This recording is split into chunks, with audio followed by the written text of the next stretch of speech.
ጠቅላይ ሚኒስትር ዶክተር አብይ አህመድ በሀዲያና ስልጤ ዞኖች የተገነቡ ሞዴል የገጠር መንደሮችን አስረክበዋል። ጠቅላይ ሚኒስትሩ በዚህ ወቅት እንደገለጹት እንደ ማህበረሰብ አዲስ ሀሳቦች ሲፈልቁ አይቻልም በሚለው የቆየ አስተሳሰብ የመፈተን ተግዳሮት ይደቀንብን ይሆናል። በተጨባጭ የሚታየውና በተገኘ ውጤት ላይ ወደ አለማመንና ለመቀበል በሚያመራን ሀሳብ ወጥመድ ውስጥ መውደቅ የለብንም ሲሉ ገልጸዋል። ጠቅላይ ሚኒስትሩ በማህበራዊ ትስስር ገጻቸው ባሰፈሩ ጽሑፍ ረቡዕ በሃላባና ከምባታ ዞኖች የነበረው ሞዴል የገጠር መንደሮች ርክክብ ስነ ስርዓት ቀጥሎ ዛሬ ደግሞ በሀዲያና ስልጤ ዞኖች የተገነቡ ቤቶችን አስረክበናል ሲሉ ገልጿል።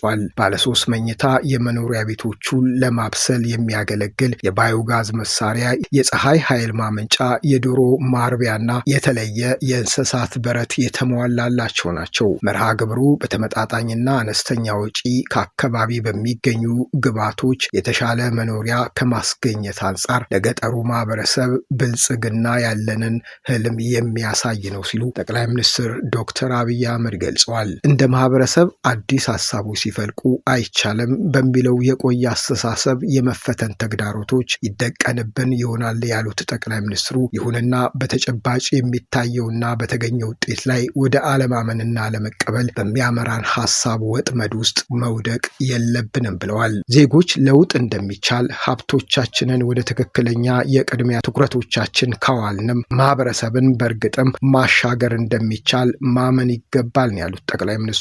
በአራቱ ዞኖች የተሰራው ስራ በክልሉ ሁሉም አካባቢዎች መደገም እንዳለበትም አሳስበዋል። አመራሩ ይህንን ትልቅ ስራ እንደሚፈጽም ያላቸውን እምነት ጠቅላይ ሚኒስትር ዶክተር አብይ አህመድ በማህበራዊ ትስስር ገጻቸው ባሰፈሩት ጽሑፍ ላይ ጠቁመዋል።